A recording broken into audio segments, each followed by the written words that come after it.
So what I found was the meta in this game was Lifeline was a must-have.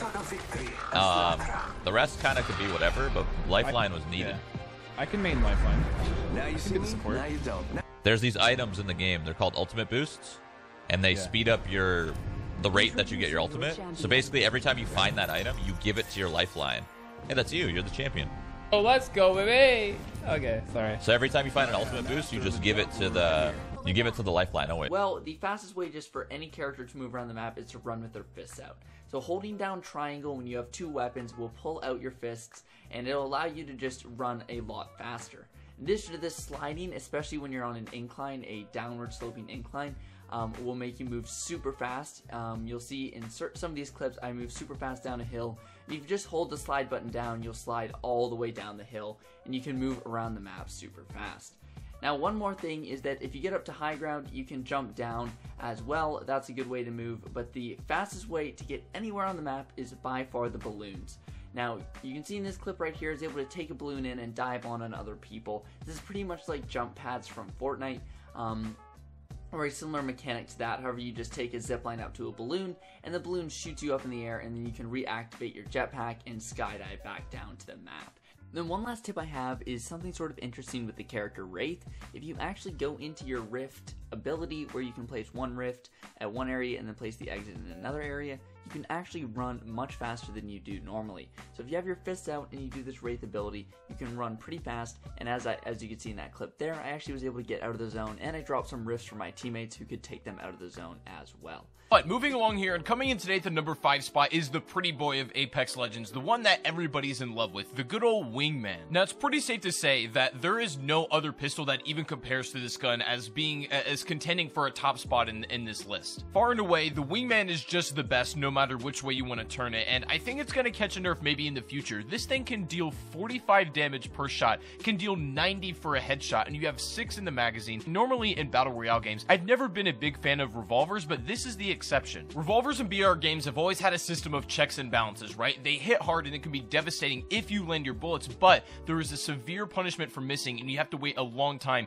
to get a follow-up shot, right? That was kind of the balancing factor towards it, but in Apex Legends, it kind of feels like the Wingman doesn't have that balance. It has the insane damage if you do land your shots, but there's not much punishment if you miss. So what ends up happening is people just spam shots, and especially if you're in the early game, you only need to hit maybe 2 or 3 of them to really put someone away, and if you land a headshot, a devastating 90 damage just is an unbelievable amount to do. So overall, I'm gonna say right now the Wingman is definitely one of the best guns in the game just in general, but I expect it to catch maybe a little bit of a nerf in the future. Maybe not even necessarily a damage nerf, but maybe the time that it takes between shots or something like that. Also, it doesn't even really need attachments to make it better. It's great in its vanilla state as it is, so. And the Wingman is, I say this unironically, the best Wingman. Coming into the number 4 spot is going to be the VK-47 Flatline, and I feel like this is the AK-47 in a bunch of other games. It's an easier to use weapon. The fire rate is pretty low for what it is, but it hits decently hard when you do land your shots. And it's also a very common weapon, so you'll get a lot of playtime with it, and you'll have plenty of opportunities to practice.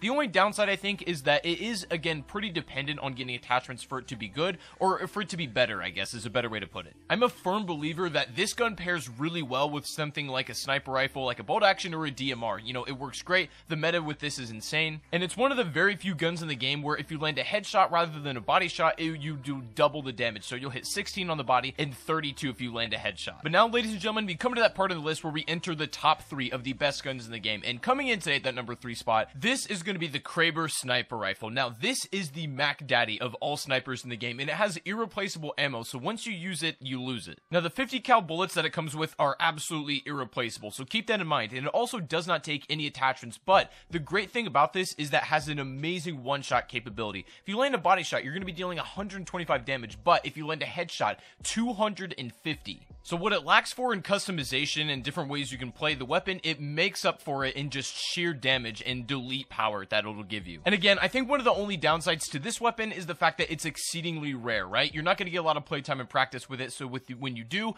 you might not be super familiar with how to use it, but I guess the more playtime and practice that you put into this game, more often than not, you're going to get this gun, statistically speaking. But coming in at the number 2 spot is an insane shotgun, and again, is just as legendary as the sniper rifle that we just talked about. It's just as rare, and you can get it out of these drops, and it's exceedingly rare to find, but the Mastiff shotgun is unbelievably good. If you want to think about it this way, you can compare it to the Peacekeeper, like that we talked about at the beginning of this video, the way it kind of performs, but the pellets don't fire exactly the same way as the Peacekeeper's does. This one is more in the lines of like a horizontal line, so it's kind of like you have a choke on the shotgun, and it works way better than the Peacekeeper. The way the Mastiff fires means that it's going to be way easier to hit headshots and also moving targets with the way that the pellets work with the weapon. Now, when it comes to damage, assuming you hit all of your pellets, you can do 144 in the body, but if you hit all of your pellets in the head, it's going to deal 288 damage, which is insane. But the problem is that, you know, it's hard to hit all of your pellets at once. These are relative numbers, and it's likely that you're going to miss a couple of pellets, but this is a good basis to go off of. But anyways, ladies and gentlemen, coming in today at the #1 spot of what I think is going to be the best gun of the game that you can find practically game to game is the R301 Carbine Assault Rifle. This thing is a monster. What I love so much about this weapon is that the damage is very close to all of the other ARs, but it fires and handles just like an SMG. I love the quickness of it. I like to play fast and aggressive, and if that's you, then this is going to be the absolute best weapon that you can possibly go after. It's also great to pair with pretty much any weapon in the game. The only thing I'd stay away from is probably SMGs, but take a shotgun for close range, maybe take a DMR or a sniper for longer range, but the AR can handle the rest of it, and just you'll be surprised about how fast it melts if you can hit every single shot. I don't know about you guys, but I instantly fell in love with this weapon as soon as I first used it in the game, and I gotta say, it's also got probably some of the best weapon skins currently available for the weapons in Apex Legends right now as well. But I think the R301 currently is more than deserving of the #1 spot.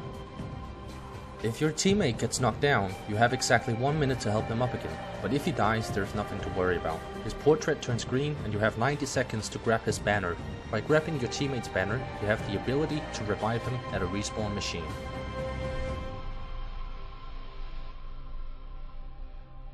By entering a new location, it usually will tell you what tier loot the place has to offer. Mind you, the place will still have the usual grey and blue items, so just because it shows tier 3 isn't because it only spawns in tier 3 loot.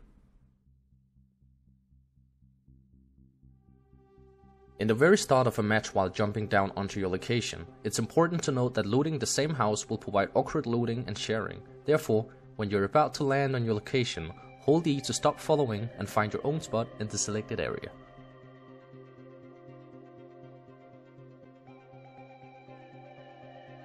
In that video, which is basically an all you need to know about the game, you would have heard her comment on the supply ships, and if you land on these from spawn, you have a great chance of getting that high elite gear. But hey, she makes it sound easy. It isn't, and rightly so. Firstly, you have to time your jump perfectly, as the ship is always moving, and secondly, once you land there, you have to pull up with other teams thinking the same thing. The place gets absolutely hectic, and it's only a small area. A few times I've landed up there, it's already been occupied by people and they've already stolen the best loot, so you just stand no chance. But there is another spot which you can use, which in my opinion you have a much better chance of getting elite and high level loot, and that's landing on a marked blue zone on the map as you spawn in, also known as the hot zone. The hot zone consists of a minor blue circle on your map. This can be located anywhere, under the flight path of the ship, across the other side of the map, absolutely anywhere. This hot zone, in my opinion though, is a much better place to go and try your luck in getting that high level loot.